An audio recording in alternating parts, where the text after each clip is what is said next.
to see Luna. I feel like this hero has kind of just been forgotten completely. So the picks from Thunderbirds here looking very interesting to me. Of course, we get an absolute classic with Sumail and his Storm Spirit. Obviously, a lot of people will remember him from back at DAC, having outstanding performance after performance. And yet another of these games where it feels slightly light on lockdown and a bit more heavy on the farming side. But honestly, if you look at Team Spirit, I don't know where that came from. It kind of looks like T-Spirit, you know? That's their tag, but it's T-Birds. If you look at Thunderbirds lineup, they play faster. This is a type of lineup that wants to push. You have Luna, you have Death Prophet. I'm expecting them to look to maybe peak at around 2025. How are both teams even meant to farm this up? Like you wait a second, got both the bounty as well as a Ricky. Yeah, Moon's coming up. They'll have to understand there is support here with an Orb of Venom from Misery. You just use your Frostbite. Misery starts harassing Arteezy, just pushing them off the rune more than anything else. You got the Burrow Strike, but now Zai's in. He went for first level up in the Cloak and Dagger. So coming in close, but the Burrow Strike catches out too. The rune will get to be taken, but do you really catch anything more? The Clarity is burning up for crit, but he won't have enough mana in time to get a Frostbite. So Moon will get away, and Misery is already on the roam into mid. Yep, that's decent start for Thunderbirds. They do get the 3 runes. It does cost a lot for Misery, though. He's going to have to use his Clarity. I think he had 2 Tangos expended in this, I believe so. And, well, all it took for crit was 1 Clarity here. So a bit of an investment for Thunderbirds, but they get some good information as well. They know that 3 heroes are bottom to begin with because Ricky had to show to protect the Spectre. And that gives them good confidence top lane to put a lot of pressure on Universe here with this Dazzle Luna lane. It's a little bit difficult to put the pressure on him though, right? He's just going to shield himself up whenever you go for the poison. So then it's run away with PMS. Luna Aura kind of offsets the advantage that Poor Man's Shield gives, in a sense. It makes the support in the lane a lot stronger than usual. So that means that this dual lane can actually contest it and fairly well. This battle of vision. Misery's got the sentry ward on bottom lane, so he's watching Zai coming in closer and then just tries to harass crit further out of the lane, giving Moon a little bit more to play with. Remember, he doesn't have any mana and he doesn't have that second level yet, so there's no caustic to work with, making this lane rather troublesome. So far, so good still for EG, though, in this bottom lane. Making this lane rather troublesome. A bit. Arteezy is managing to find very good farm early on. Mid lane, Storm is doing great against DP as well. Something we haven't really talked about just yet is like the laning prowess of these 2 players in mid. I think Sumail, by many regarded as one of the absolute best mechanical lane players in the world, tends to win his matchup or at least break even, unless he has a very unfavorable matchup in his lane. Now, this one is not that good for Storm early on, I would say. Death Prophet should be able to pressure him pretty well. He's forced to use his Shrine already, whereas Weeha still has his available and almost full health. So Spirit Siphons are annoying. Is this when you actually turn towards the roamers around? Like, isn't that when Zai's meant to be adding pressure to the mid lane instead? He could, but it's such a difficult kill. Spirit Siphon on both of them. Perfect Frostbite, Moon's in trouble. Burrow Strike up. Zai, he doesn't actually have his second level. He is so short of experience to getting the blink behind him, so Moon will actually end up surviving on bottom lane, but Zai actually is not giving up yet. They're coming up to the Shrine. Zai, now he's going to strike forward, but at the same time the Shrine gets triggered. Burrow Strike back. They need the extra vision. They don't have it out from Misery, and Zai back to the world of Invis. The Caustic Pop, it is nowhere near. So he'll end up surviving as well. They know he has to go all the way back to base if they checked his inventory. He has no health left. What he would love if that Shrine was still up from Sumail. Exactly, but Sumail used it earlier. That's probably being communicated by Weeha as well, that Shrine isn't available. So now gives a bit of time for the Sand King to feel very comfortable in the bottom lane. Seeing Weeha actually trying to pressure Sumail out of the mid once again. He knows he doesn't have like a full advantage now. The bottle is on Sumail. Sumail is doing very well so far, in my opinion. I think this is, on paper, a DP favored matchup, and there's been no interference from either support in mid, which, well, speak of the devil. Interference from a support, but he's going to come underneath the sentry ward. It's only got 10 seconds left on it, but the reaction, I don't know if Misery's pinging out thinking he knows there's a ward around here. I think that is what he is saying.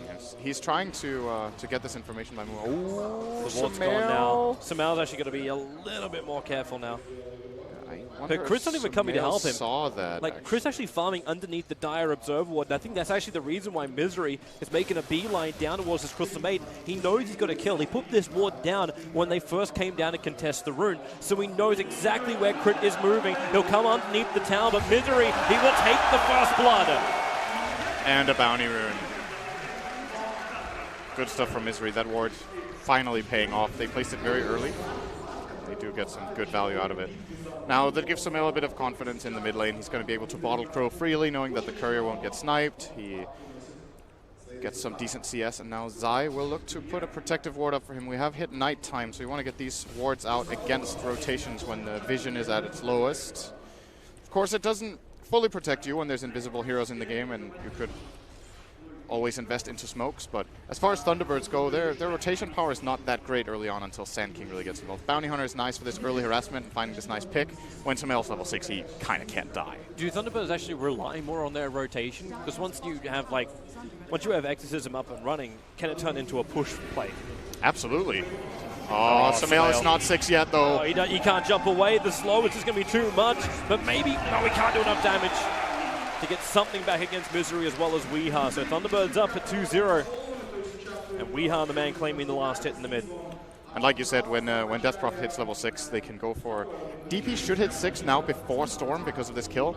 And that could give them a secondary opportunity to just go right away, pop the Exorcism, get the kill, and try to push the tower. At the very minimum, they should force EG to do a double rotation, since none of their heroes really can deal with DP on their own. Oh, he got an Invis rune on Weeha as well. This is horrible for Sumail. They're both on top of him. You even have the Dazzle coming in for the burst heal from the Shadow Wave.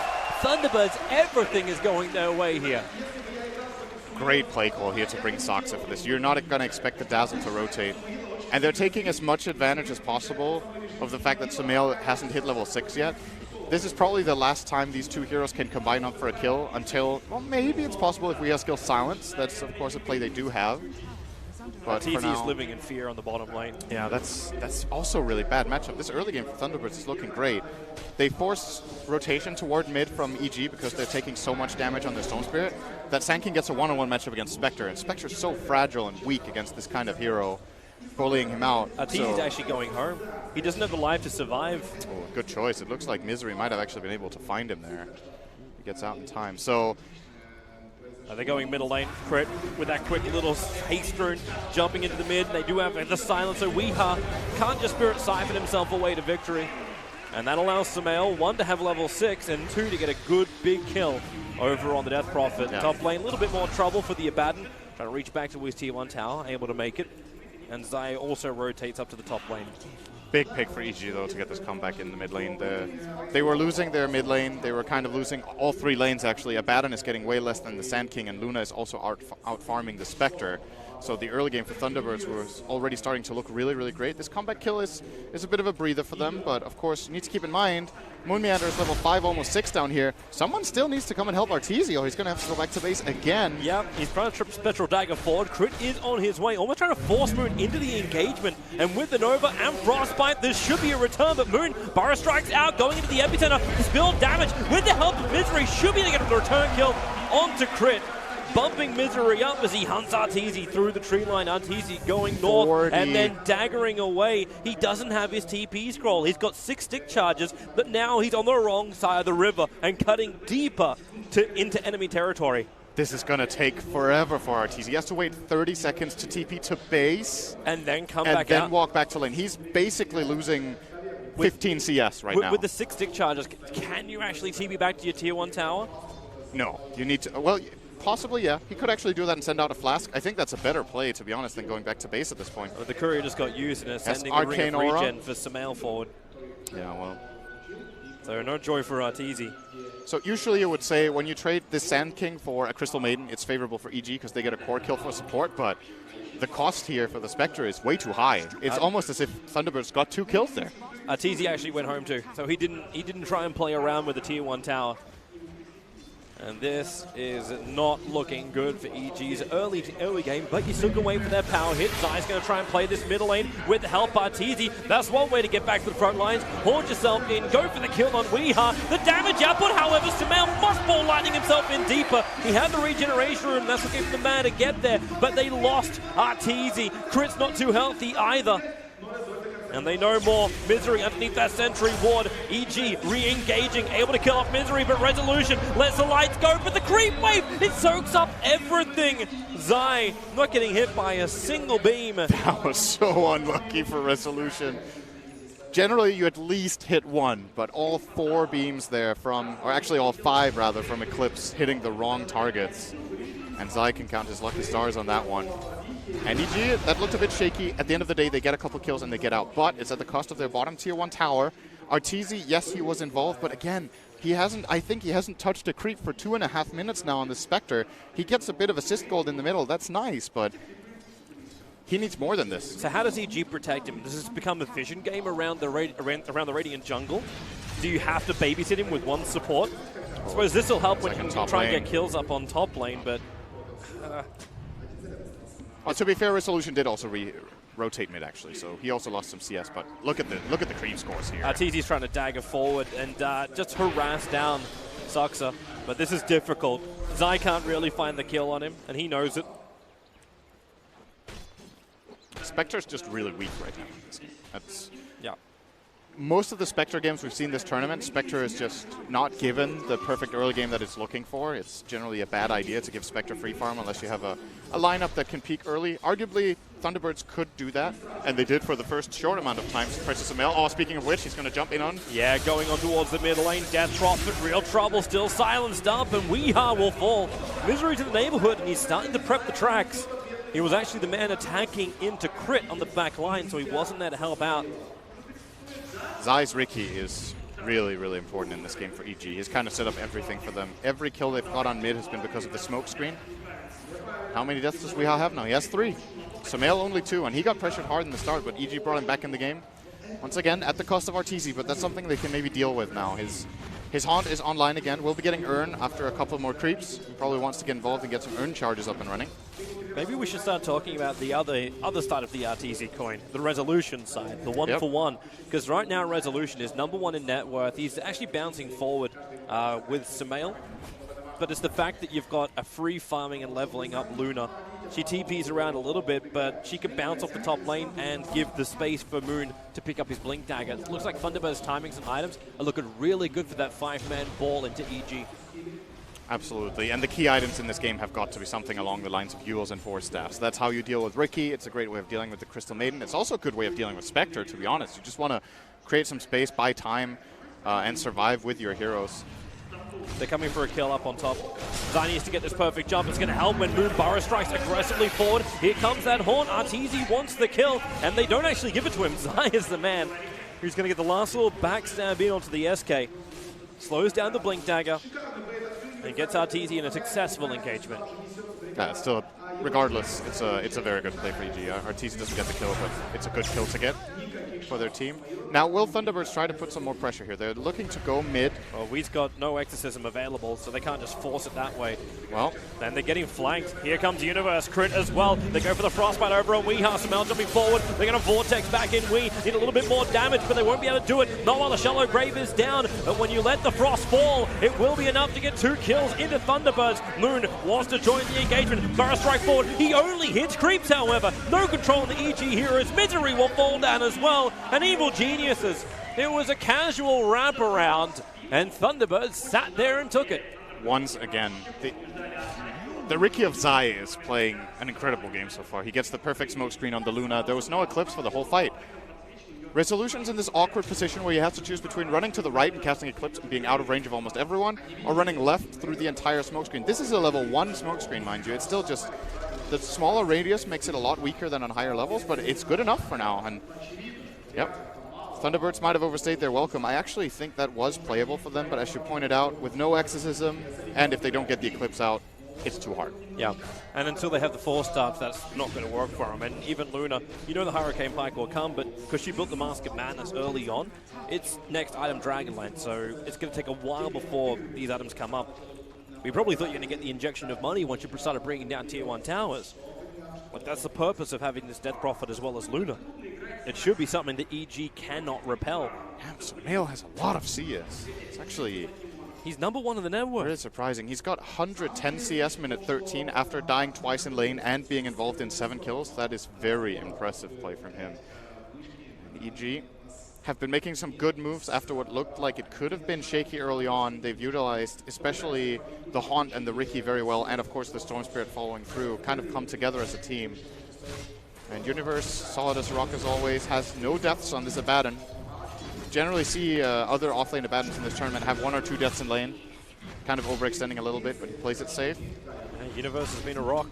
Can be a bigger one too once he has the Vlad's up, so then EG's going to have a little bit more sustain when it comes to the engagements. They need that. They still need that for Arteezy, especially when Arteezy, like, he goes for the urn, the PMS, the phase, then next major item, and it's a long time before he's going to get there. It's the Relic into Radiance. So Sumail, this is his time. Like, if he can control the engagements and just the tempo of this game for the next 10 minutes, once he has that Bloodstone, they'll become a lot easier. But he needs to create the space for the spec. Absolutely, but it looks like EG has kind of slowed the game down a bit with this couple of aggressive plays. Thunderbirds didn't really find the momentum that they were looking for, so now we get to play a little slower. Oh, they smoked right on top of the obs. Oh, so this movement, even Zai's actually backing up. He's staying close enough that he could potentially break the smoke, but he doesn't want to break it when he could also just be instantly detected. But do they even bring? They can use this as a fake play. Okay. And they got dust on the SK. Saxa's going to see him. Oh, Zaya sees a lot more. He's underneath the sentry ward, just on the edge. They don't see him anymore. That's why the dust had to be committed. But Sumail, long jump in, going in for the dazzle, able to find him. And Moon, thinking twice about it all, actually blinked himself away. Hence, no ability to counter initiate with Epicenter. Was a good choice from him. I'm not sure who made the play call to go on the Riki. It's very tempting. You have the sentry in position, but the entire enemy team is missing. And if you start committing spells on the Riki, if you don't burst him, you're just going to get overrun. He uses tricks of the trade, and his team follows in. And they end up just cutting their dazzle, which probably is worth it. Arteezy changed his item build. He's actually got Blade Mail in his quick buy at the moment. So he's switching from that Radiance. Moon's a little deep up on this top lane. Smoke up, actually on him at the moment. Tries to run away. Spectral Horn going to be used. And then, well, a quick trick to the trade. But that is one very dead Moon. So he's picked up his Blink Dagger. In the first 2 engagements he's in, he runs away, and then he dies. Not the greatest first reveal for Thunderbirds. I want to commend EG on how well they're utilizing Spectre. I feel like compared to other teams we've seen in the tournament, they are doing a very good job at using Haunt off cooldown.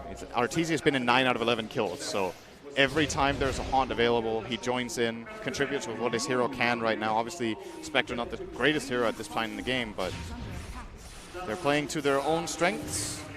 Thunderbirds looking to do the same with this mid push. And if they can do it. Getting hit by the weave early on, so bring up the armor. EG are not going to engage in. They let the Tier 1 tower fall. This time I think they understand there's both Exorcism as well as... Oh, wow, really? There's both Exorcism as well as Eclipse up, and they're going to lose their Dazzle. Okay, that's an easier way to take the fight. Keep getting pickoffs on all the sides of the Thunderbirds movement and don't engage the 2 big cores. This is kind of a game of warding between Zai and Misery, who can get the better and more impactful wards out that sets up their team. Zai with these aggressive wards in the enemy jungle have been really useful. Miseries haven't paid off as much, basically. Big part of the reason being that Sand King hasn't really been able to set up his team as much as, EG just have more options for engaging. Both the Storm and the Riki can jump with a Haunt and find a pick anywhere. So if Thunderbirds split up, they're going to die. And if they 5-man at the same time, EG generally sees their movements. They tried for the smoke play that got countered. And then, you kind of have to calm down, chill a bit, farm up some more, and that's the type of game EG want to play. Basically, the Riki is enabling greed. Oh, jump, Sumail, so long, and he'll get in. Nice and quick. Misery has been sitting there for the last 1-2 minutes, just trying to get that little bit of extra farm to bring him closer towards his mech. And Sumail sees the perfect opportunity for the jump. And this is now 14 Bloodstone charges. We'll start the count. Let's see just how far Sumail gets. And where does he go next? Like, is it going to be disable items? Is Orchid really the play when you're going to have probably both Manta and Newell Scepter? For the, one each for the cores of Thunderbirds? Orchid is really good against Dazzle, but at the same time, he could maybe just jump and kill him off. Alternatively, generally you think one of two ways with Storm in this position. Either like, I'm owning, I want to keep owning. If you're having a great game, that's generally the mentality, so then you buy Orchid. The other one is, I'm having a hard game, I need something more defensive, then you buy Yules. Those are the, I want to say, 3/4 of games, if not more, that is the next item, one of those two. And in this game, I think Sumail is in a great position. Why not just go for the Orchid and keep the ball rolling? Well, he's got it in the quick buy, so he definitely is going to be doing that. A little bit twitchy from Thunderbirds. They're being watched by this observer ward just on the bottom, and while they were doing that, they thought EG knew something more, and they actually dusted on top of their own shrine. They're really, really uncertain where Zai is moving around. This is a risky play from Thunderbirds, going for the Abaddon. That's just not going to happen at all. Oh, just a bit of harassment. They tried to probably force a TP here, just try to bait out a bit of response from EG. Unsuccessful, however. I believe Crit was already there and didn't TP in. Yeah, he was just sitting behind. Yep. Zai's looking for his opportunity, and they know they can always bring in the numbers. So you got 3 up on the top. We already saw Nature's Prophet being effective earlier today. It's the same kind of thing. You can always bring the extra players to the north. And Zai, well, who's he want to go on? Weeha's the primary target. There goes your jump. They need a stun. However, Crit's not going to be in range in time. Neither is Sumail. So a good TP out will keep him alive, but they'll still lose the tier 1. That's a big commitment from EG, however. They use Haunt, they use all of Storm's mana. He does have Arcane Aura and Arcane Rune, so able to quickly get his mana back. That 14 charge Bloodstone. But Thunderbirds are trying to take whatever opportunity they can out of this. They know that with Haunt on cooldown, this fight is a lot more difficult for EG to take, so they go for this push, knowing that EG's lineup is pretty bad at killing Roshan. So usually when you go for this bottom area as the Dire, you're worried that the enemy team can go simply trade off. But that is just not an option right now for Evil Geniuses. So tier 1 for tier 2 trade is eventually what we're going to get to see here. And Thunderbird's probably pretty happy with this. Yeah, it's building Resolution up to a point where his team fight's going to be really, really strong. Very difficult to kill off the Luna. He didn't actually build into the Hurricane Pike. He's still looking for the Manta. But that's more than likely because he's going to be predicting Sumail's Orchid. Misery loves company, so they're going to group up and smoke as 5. And go Roshan. And go Roshan. That's a good place to have a little bit of a get-together. Oh, Exorcism it up. And they're going to commit with the Weave as well. As far as Radiant Vision goes, they don't see anything around the pit. But that's the reason why Zai is coming in. Where is the Sentry Ward? Where is the detection? Zai's going to put down the smoke screen. Roshan is dropping down to 1600. Zai is just waiting with the smoke screen down. They know it. There goes the Sentry Ward. So Zai finally visible. Moon gets a double barrel strike out. The jump forward. It will be the Aegis Immortal into the hands of Resolution. And with the Eclipse falling down, Zai falls. But he's the only one down at the moment. They want more with the track up the hill. They'll see Crit Moon again for the Burrow Strike. Able to catch out the Crystal Maiden. Sumail can't really do much to stop it. It's Misery is the bounty hunter, picking up the double kill after Roshan was properly killed by the Dire side. So Thunderbirds get exactly what they want. This a couple of kills and the Aegis. 100% textbook stuff of how you take advantage of the bit of information you're given. They know that Haunt is down. They know that they have the better Roche lineup. They know that they got away with getting this tier 2 tower bottom. They're just using every little bit of advantage that they have at this point in time.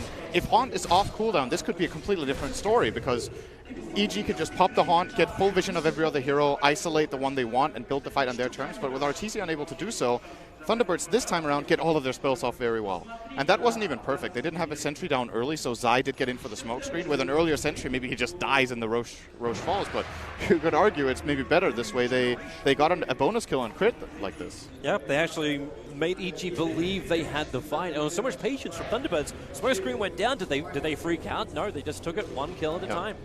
And credit to Moon Meander in this fight. I think he had a bit of a rough start on Sand King, but playing it cool in that fight, finding the key stuns that he needed to, and playing around the smoke screen very nice. At the moment. They're hunting into the Dire jungle. And they would love to find a target, but unfortunately for them, like the Dire are already predicting some kind of scan. Okay, they're going to find one. It's going to be Saksa. Jump forward from Sumail. 15 Bloodstone charges. It's been a while since he's added an extra digit to that. But it will allow them now to force into the tier 1 tower in mid. No fortification available, and Thunderbirds are in no position to defend. It's extremely hard to play Dazzle in this game. He has to spend so much gold on detection. Universe. And he can just jump at any time. They still have that Observer Ward. It's been up for so long. So Misery gets silenced off. Sumail jumping forward, but the physical damage will be more than enough. Universe will find that kill, bringing him to a 4-0-4 on the Abaddon. And they don't even need to use the Haunt here. Evil Geniuses are actually in a good position to look for this bottom tier 1.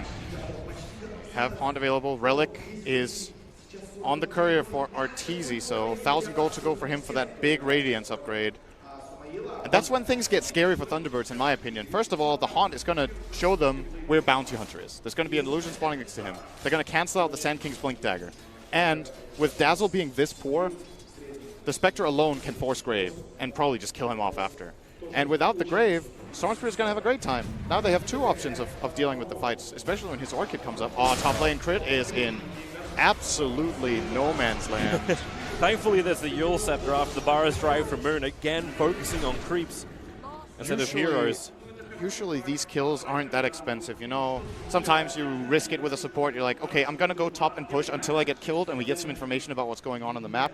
A lot of the times, a position 4 or 5 will do this, and you're like, okay, that's fair enough. We got a 4 or 5-man rotation to kill our CM. There's trap. It's a lot more expensive to buy this information for Evil Geniuses in this game. And in a way, maybe they should have predicted this. They still have the tier 1 tower top. We know there's an Aegis on Luna. It's the most likely next play for Thunderbirds to just go up here, group up, and take 2 towers. Yep. I'm curious if they want to go high ground now, because they have Reef, Aegis, Solar Crest on the Death Prophet, and level 2 Exorcism. If EG want to try and go for the trade-off, maybe it's worth it just to nudge the tier 3 tower to bring him back. But EG's going for the tier 2, and Crystal Maiden's on the defense job. Yep. It's a risky play to go high ground here. You don't have a big advantage, but you do have the Aegis, and you still know that Radiance isn't online. Oh, well, now it is. But at the time, the information that they have was that Arteezy was not ready with the Radiance. So looks like Thunderbirds more than likely made a good read here, after all, to not go up. Yeah, might be good. Get the BKBs up, get the safety onto your Luna. Actually, Resolution switched. He had BKB in his quick buy. Now he's looking at the Skadi instead. As opposed to going for immunity against... Well, I suppose you've already got some level of escape from the Storm's initiation. What more would a BKB buy you? An ability to use your spells against Riki is pretty valuable. That is a nice thing. Not going to lie. Smoke screen is scary. Oh, here comes Sumail. Long jump, looking for it again. Dazzle, 4-star up. The Orchid won't be enough to kill him. And this is a way where he can actually hold on to his shallow grave. Moon again missing the Burrow Strike, as Sumail hiding in the trees. That's actually probably a kill if they hit that Sand King stun. Sumail used so much mana on this engage, and he can be happy that that didn't turn into a fight, to be honest. There's Exorcism as well as Eclipse available. Yeah, they are not going to need... Oh, actually, wow. They're going to commit it. They want the tier 2 tower. It's the last remaining outer tower for Evil Geniuses. The question is, do you really push any further? Because now your Aegis is gone. It just timed out. Oh, they definitely can't go further than this. They have to finish the tier 2 tower, though. Yeah. Well, or do they just leave it? We doesn't feel confident. The Lunar Illusion is currently killing it, and they're going for the kill. EG want the kill. That's why Storm Spirit long jump forward, going after the Death Prophet. That actually will it be enough with a Yule Scepter up? He may have enough time to get the life back in from the Exorcism. No, it will not be. He will fall. Key Orchid coming out from Sumail on the Dazzle. As talked about earlier. That's the problem. He wants to grave the DP, but simply can't get it off. The Haunt immediately gives them vision of where the Dazzle is. Easy click for Sumail to get that Orchid off in two kills and a tier 2, more than likely. Now EG, they're the ones to push. Yep. Zai is just roaming around trying to find anyone. Moon is in no position to fight this one because he doesn't have the support. Resolution moved up to the top lane to let his illusion start doing the push. So maybe we start looking around the Roshan timer. It will be a rather quick spawn. It's going to be in the first minute of the 3 that it will spawn up. And we'll see who that really does favor if Thunderbirds go in again and try and look for Roshan. Well, Resolution is getting really, really big. And Luna is a great hero at fighting in Roshan as long as you can get your Eclipse off. So once again, look toward that Riki. Manta can counter the Orchid of the Storm and the Frostbite, so really should have no real problem apart from dealing with the Riki. Do they have a 4-staff apart from Sand King? That's the only one for now. That is one way of making sure Luna gets her ulti off. But you generally don't really want to use your 4-staff aggressively in this game, I feel. You need to have to save a support or even Sand King himself with that force. But that's why I'm interested in why he bypassed the Hurricane Pike and decided to finish the full Skadi instead. That's true. I think Pike could have also been a very nice choice here. Absolutely. Because there's no way Dazzler going to find the money for anything.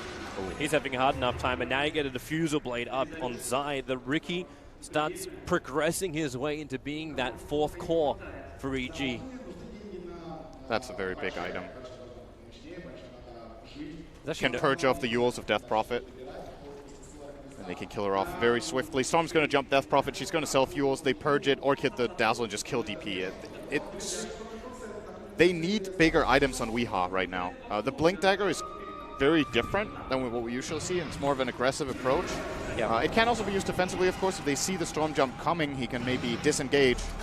Of course, hoping maybe to play the Yules into Blink, but as mentioned, that Diffusal Blade's going to put a quick That's a really stop to good. That's a really good Dire Observer ward. But at the same time, EG just put down their own Radiant one inside the jungle. Haunt. So if they want to jump forward, yeah, Haunt will be used. At the same time, defensive Weave comes out, and EG really thought Thunderbirds were a lot closer, and Thunderbirds instantly smoke. It's the obvious play here. I think EG are going to see this one coming. I was expecting that if Thunderbirds have a smoke, this is the time you want to burn it. What's the time for this? Roshan just spawned. If they look in there with the Arcane Rune on the Death Prophet, they could potentially kill off Roshan before EG knows it, but no. They're moving towards the mid lane. There's still a tower within deny range. It's on 51 HP, and Crit is finally going to take care of it. Goodbye, Zai, walking in through the back lines. CM denies the tower, and yep, they're coming mid. The Arcane Rune has worn off now, but there's no Ricky for 40 seconds, and that's after he just bought the Diffusal Blade. So here they come. X's him up, the Weave again, boost up the armor, but where's your creep wave? It doesn't exist just yet. They don't need it right now. They just need to make sure that the Death Prophet does not get burst down. Nice damage coming out here from EG. Mech already triggered off by Misery. The life is going to be there. Resolution just had Escardi arrive as well. And with the creep wave here, they can push in, and they can push in pretty hard. Arteezy moves to the front line. He's actually, he's going on Resolution. Same with Sumail. They want that kill. A quick Yule set for up. Resolution can't get the distance. Or can he? No, Sumail gets the last hit in. Weehaw split 3 ways with a Cypher, but he just can't suck enough as he'll get hold in position. Okay, Moon, is this his time? No, Sumail just ball landings up. He's looking for another kill. One more attack on the Moon. It's not enough. 33 HP. We split up again. Back in towards the Death Prophet on the Weehaw. Universe will find this one. They hold their ground. Sumail once more, but he can't find Moon. Moon TP's out, and Misery is invisibly running away. Very nice play here from EG in the base. This is how you try to defend against this kind of pushing lineup. Slowly but steadily, whittling them down with Crystal Nova, Aphotic Shield, Mist Coil, just using all of the tools you have. And the moment Thunderbirds have 2 heroes on half health, you bring in the Storm. He even got a double ball lightning hit. And Thunderbirds, as you said, had they only checked the Roshan pit when they ran past it, they might have changed their mind and gone for that first. As that probably would have just been a clean pick. There's no Ricky alive. He didn't have buyback. But now instead, EG gets this. This is probably the biggest minute of the game that we just saw here. This is a big game changer. Sumail 21 Bloodstone charges and Aegis. Let's have a look at the fight again. So this is that Sumail jump in. Thought for a moment you get more damage down from the Exorcism, but it just wasn't there. And there was no heal. Misery burned the mech before this fight began. I think in addition to that, the BKB reveal took them by surprise. They didn't know that this BKB was available on Sumail. So Sand King was ready to do an immediate counter jump on the Storm. Maybe Thunderbirds were playing on that idea. Okay, we're going to get a bit low. Storm will jump. Be ready with Sand King. Instant counter jump. We know that they can't go in with the Haunt since that's on cooldown. But, you know, there was a BKB in the way.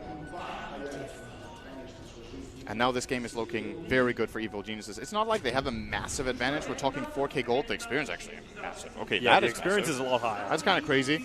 But it's more just the flow of the game, you know. As you just have this feel in this game that going later, the Storm and Spectre will be a really big problem. I don't disagree, but at the same time, if Thunderbirds are able to find a way to win a fight, they got a lot of push power between the Death Prophet as well as the Luna. For sure. So there is a way if they can take the engagement. But for now, they're out of position. Sumail and Universe, they enter the base up on the top lane. Saxa is the only one really in position. Moon's coming in, but he's also been feeling very underwhelming for his influence in these fights. They're going to need BKBs. Nice courier snipe here by Misery. It's a bit of a bonus for the Dire squad. But you need BKBs now as Thunderbirds, and they've realized that both Luna and DP have queued them up. And that will make the fights a lot harder for EG. Almost no matter what they can buy for the same amount of gold that they're going to be earning in the same time frame, Thunderbirds get the higher impact items. the EG lineup actually sucks against BKB. They're really weak. Storm loses a lot of damage against it. Spectre loses a lot of damage against it. Both Desolate and Radiance doesn't work. Riki loses his Diffusal. It's a very good pickup. So here's the question. Does EG just disengage? Sumail jumping in, maybe he can bait out the BKBs that way, having Zai being aggressive. It's one option, but you have a mid tower on 170 health. And Thunderbirds ideally want to go for a smoke play that sets them up to push mid. Exactly right now, they see Arteezy on their wards and actually just barely avoid the smoke of EG. They just weaved and this is managed to dodge awkward. it. They're going to find Arteezy. The smoke will break. Misery gets the vision. Oh, no! Boom is the Burrow strike. Here comes the mail. Looking for the opening. The Eclipse will fall. Where is the glaive damage? Arteezy still alive for the moment. They're probably not for much longer. Misery, he will finally fall. Moon pushing himself up the hill, but Sumail, under the cover of his own BKB, has the life. Weeha trying to man this up, but he can't get out. He will be able to find at least one kill on the support, but he cannot survive the wrath of EG. Sumail and Universe, the Immortals, will survive, and somehow Resolution said, you know what? I'm out, boys. I managed to survive this. I got a couple of kills. I ain't dying for this. I thought that was going to end way worse for Thunderbirds. They end up salvaging this with a 4-for-3 with a couple of track kills, so at the end of the day, a fairly even fight with the gold outcome. Obviously, XP should be favoring EG a bit there, but that Sand King stun is going to bother him a lot, because this fight without Haunt, Spectre insta-dying, could have been the moment for Thunderbirds to get a lane of racks, actually. They just didn't have the vision instantly. Like, their only observer what they had was closer back towards the shrine. It didn't see past that troublesome tree and into the Radiant jungle. They knew he was roughly there, but it wasn't enough to hit the stun. It was a nice play from Arteezy as well, sidestepping to the right. Usually, the common trajectory that you're going to be moving in when you go to the side is that you will try to create as much distance to the enemy team as possible. So when Moon Meander has to go for the blind stun, Arteezy walks towards him so that there is the chance that the stun will miss. And Arteezy also knows in this moment that Moon Meander has to make the play fast, because his own team is coming in and Thunderbirds probably expect that.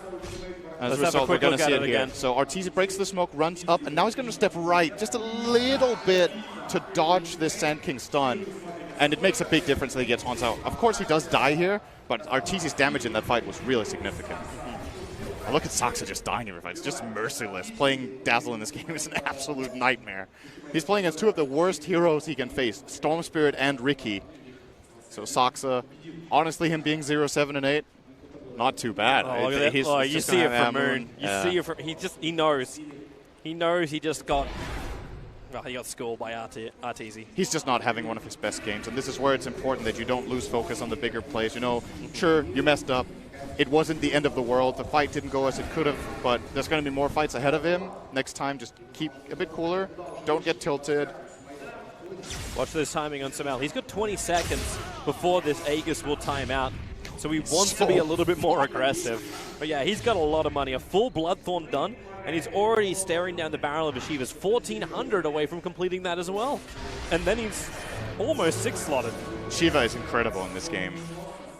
So much of Thunderbird's damage is physical. Of course, Luna is one of those special carries that have a lot of magic damage output as well, but Sumail has the BKB against that. So once in BKB, killing Sumail is really difficult. They have no BKB piercing stun or anything of the like. They're coming again. Misery underneath the sentry ward. And, well, he doesn't know. Here comes the jump forward. Resolution will arrive too, but Sumail, he already has the stun with the shallow grave up. Misery will be able to survive this, and Sumail wants to stand his ground up, blink forward. Weeha just goes in with the exorcism up, with the help of Resolution. The damage may just be enough. EG's on the retreat, but fighting underneath that shrine. The life is there. It's Crit who's on the run. It's a 1-for-1 trade-off at the moment. Zai on the back lines, making the Thunderbirds look behind themselves. Arteezy just TPs away, following HYHY's instructions, stays in the trees, and Zai, where's your detection? The TP, well, you don't see him. He's out, he's gone. That was one big thing we didn't cover from the previous big team fight, the 4-for-3 exchange, was that there was a gem turned around on EG. They got the gem of Moon Meander, so the gem unavailable for Thunderbirds in this time frame, and they really need that. This Riki is being an absolute pestilence. And in this fight, Eclipse didn't come out. This is one of the problems that you have when you go Mask of Madness in a hero like Luna. He wants to use the Mask of Madness to get into the fight. Couldn't use Eclipse for those full 8 seconds and ends up not even getting it off the whole fight. I'm wondering if Eclipse is even going to be enough. I'm looking at Arteezy staring down the barrel of having a full heart. The survivability on the EG heroes is greater than the damage output coming from Thunderbirds. Epicenter's done nothing. Dazzle, like his Shadow Wave damage, you're not going to count that as enough. Bounty Hunter throwing around a couple Shuriken tosses. This just isn't enough. That you need to have more damage on the Luna. Yeah, you do, eventually, but Eclipse is still playing a really big role right now, and not getting it off is a big loss.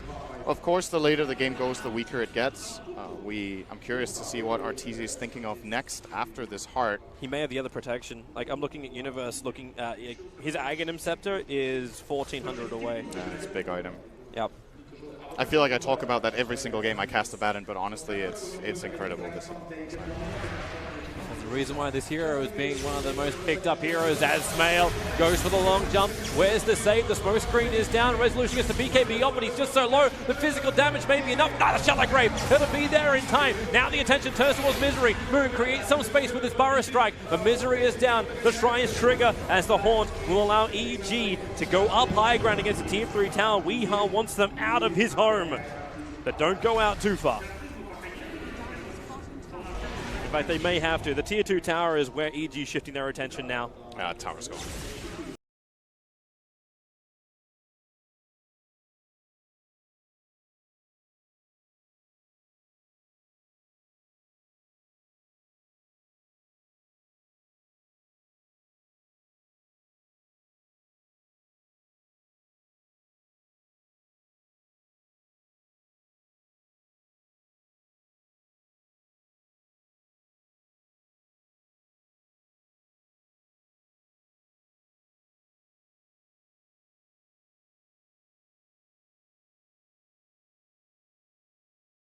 They really don't want to fight this. Resolution used this BKB.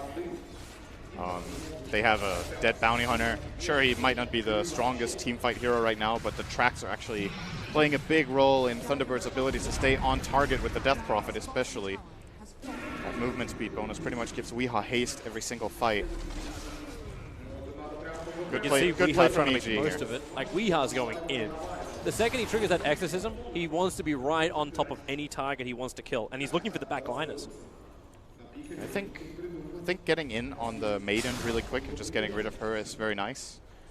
That's one option. The other option is to lay in hard into, well, yeah, who are you going to go on? Like, the Spectre is too hard to kill now. No, Abaddon you really don't want to go on. Storm you're not touching, and Ricky you're not finding. So, well, kind of limited on his options in this game. They just sentryed up as well. They missed the Observer Ward. The camp is blocked, and their two sentries are too far away. Roshan is a lot longer in his spawn time. It's just over 2 minutes of the 3 potential. And they're trying to work it out. Like, something is not right. Maybe this is one option they can go for when they find Arteezy a little bit far out, but no, that ain't an option. It gets tricky for Thunderbirds. We didn't really talk too much about Arteezy's Blade Mail, but the reason he gets it is that both Luna and Death Prophet has abilities that, yes, you can control Exorcism, but at the same time the fights get very chaotic. You need to be very careful, and you need to switch away targets from him unless you want to take a lot of physical damage with this. And then you have a spell like Eclipse where you have no choice. Obviously, when Luna's BKB is running, doesn't care too much about that. There's still the physical damage, all the bouncing glaives. It's a constant flow of damage that Arteezy can bring to the fights with his Blade Mail. And that's why you switch it up. That's why you get Resolution, the Satanic, but he just got scouted out. If he really goes down here, this is going to be a huge problem. Triggers the BKB, needs to use the Satanic as well, get that life back out of EG, but he has to run further away. Arteezy doesn't keep up with the chase until they turn their attention towards Weeha with an Exorcism. He tries to as much damage as possible, and it's working for the moment. He's holding his ground under the cover of the BKB, which will wear off in just a second, which is right now. Moon pulled back in the Shutter Grave, the perfect home from Zuxa, but we're again into the Spectral Horn. Will it be enough? You've lost 2, you've lost 3, a triple kill for Arteezy, and they look towards the mid with 4 down for Thunderbirds. Only the Death Prophet has buyback, but without Exorcism, she's not going to do a hell of a lot. They are so limited in fights when Resolution has to back off. This entire fight is 4-5, basically. Rezo, sure, he survives using the Satanic and gets out to safety, but can't contribute anything to the fight. Weeha's already committed in, can't really go back. And this could be the end of game number 1 here. EG will at least be getting 2 lanes. And Zai, he's already looking to initiate up on top of Resolution. The life is just being drained from the Luna. Nothing she can do, and GG, well played. Evil Geniuses take game 1 of this best of 3 against Thunderbirds. Got to give a lot of credit to especially Zai and Sumail in this game, I think. Sumail's recovery. Yeah, like the start of that game looked really rough for him, and he ended up being a player at the perfect time. Kind of gives you flashbacks to DAC, doesn't it? Just that DAC was even worse. This time, I only died 2 times. No problem, man. That's not nearly enough. They got to kill me like 6 times because DAC's 4 wasn't enough. Obviously, in this game, there's a couple of things playing for each.